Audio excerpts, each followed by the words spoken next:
Expected points, clean sheet odds, and players to buy. This video has got all the information you need to know for game week 18. Right,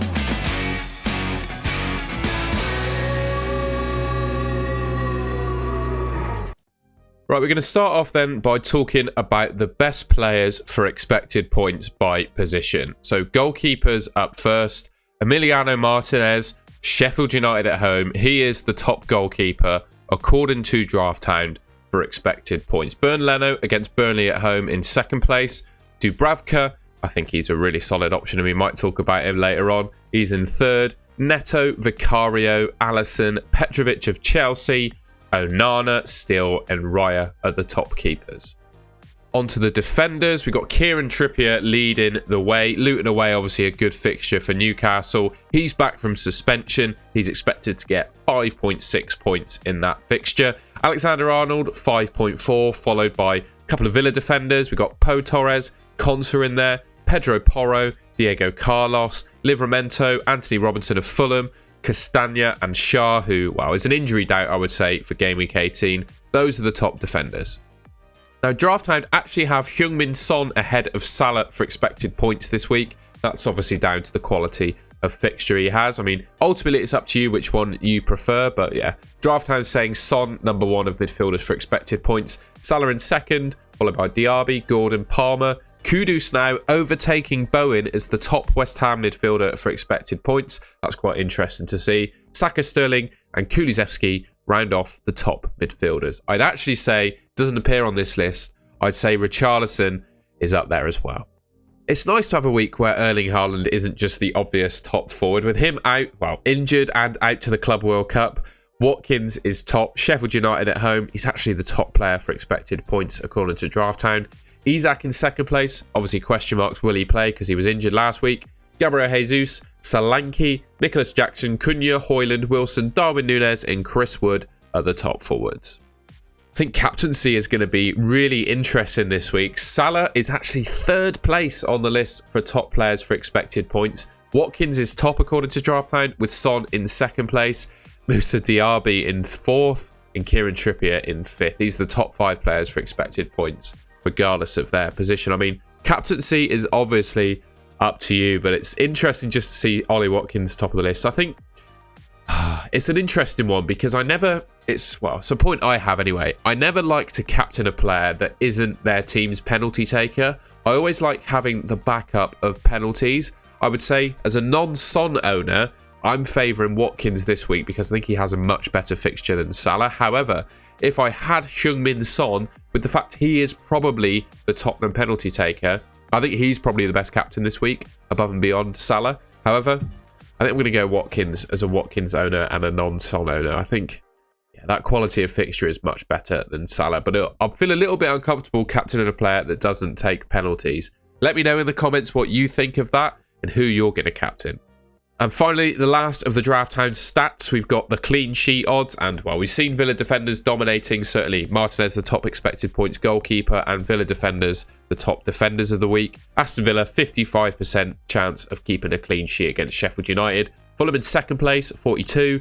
Newcastle with 40 against Luton. Chelsea on 36. Brighton, will they keep a clean sheet against Crystal Palace? I'm not too sure. They're at 33%. And Tottenham on 31. Now, usually, I don't like to back defences with lower than 30% odds of keeping a clean sheet. And I think this week, that kind of shows. I don't expect Liverpool to be keeping a clean sheet against Arsenal. Likewise, Forest and West Ham, don't see them keeping clean sheets. And any team below that I wouldn't go near. So I think these clean sheet odds this week, you can sort of run your team by.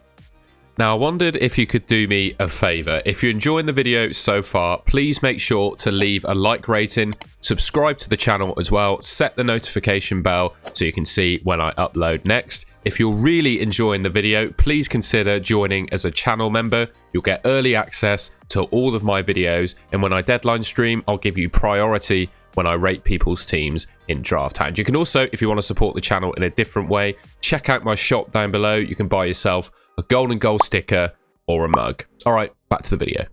Now, if you don't have him in your team already, I think Pedro Porro is a fantastic transfer to be looking at bringing in, particularly if you've got a bit of cash in the bank due to the selling of Erling Haaland. I think Spurs are proven to be a pretty decent defence. You know, they've kept a good amount of clean sheets so far this season with 5. He's putting up some really nice attacking numbers as well. 0.32 expected returns per 90 is actually rivaling some midfielders in the game at the moment. And fixtures coming up, there's a few clean sheets, I think, mixed in there, as well as some attacking returns.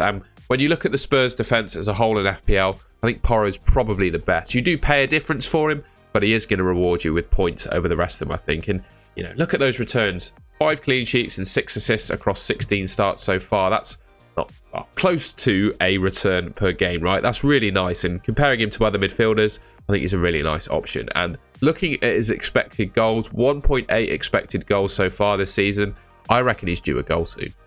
Next up, I'm really liking the look of Richarlison at the moment. He's playing well, looking confident, which I think he needed in that Spurs shirt. Did really lack in confidence, I think, in seasons gone by. But yeah, seems to have found that form now. And he appears to be starting at number 9. And I don't think you should overthink it too much. You know, if you have a midfielder in your team that you're looking to get rid of, 6.6 million starting up front for Spurs, who are one of the best attacking teams in the league, right? Regardless of whether Maddison's in it or not.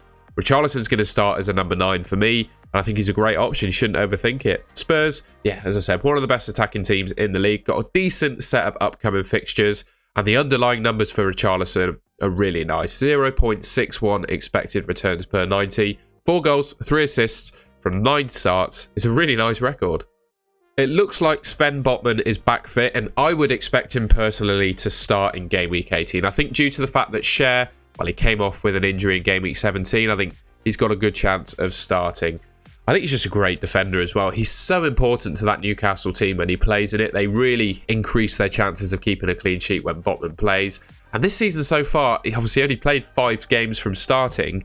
He's got 2 attacking returns and 2 clean sheets. So 4 returns in 5 starts for a 4.5 million defender. I mean, it looks really nice in my opinion. When you look at the underlying numbers, they're not too different from other defenders. So those attacking returns might be a little bit elevated above and beyond those underlying numbers, but I still think he's a great option. And at 4.5 million, you know, for those Liverpool and Man City fixtures, maybe even the Villa one too, right? You could quite easily bench him if you need to. But with Luton and Nottingham Forest coming up next, I expect him to play both games. I think he's a great option. I'd also shout out Dan Burn as well, but I just think Botman has a little bit of an edge on him in terms of goal threat. So for that reason, I think Botman is the best Newcastle defender to target. Obviously behind Trippier, but I think, you know, with Trippier being so highly owned, not really much point talking about it, right? We all know he's a great option. Botman, I think going a little bit under the radar considering he's back fit. I think he's a good option. I feel a little bit boring talking about Colwill, but I really do think he's probably the best Chelsea defender in the game. And considering they have such a nice fixture, and Liverpool was really the only tough fixture they faced in the next, 6 or 7 fixtures. And he's offering a bit of goal threat this season as well, and clearly is a Pochettino favourite. The fact that he can play left back and centre back means he can fill in for multiple positions. Playing left back in place of Chilwell at the moment, and I wouldn't imagine Thiago Silva can play every game of the festive fixture run, so he's probably going to start some games at centre back as well. I think Chelsea not looking too bad defensively. They are backed up, of course, by the fact they've had some easy fixtures gone by and some easy fixtures coming up. And yes, he's not that exciting, right? But he is the Chelsea defender that's probably going to start the most. And for that reason, I think he's a great buy. All right, and that's the end of the video. I hope you found that useful. If you did, please leave me a like rating on the video. Apologies for my glasses. That might have annoyed you not seeing an arm on the end of my glasses, but I did unfortunately break them at the weekend. Waiting for a new pair to come through, but I'm soldiering on with my one-armed glasses. Yeah, if you want to see more content from me, please subscribe to the Golden Goal channel, which should be just there, and I'll catch you in my next video.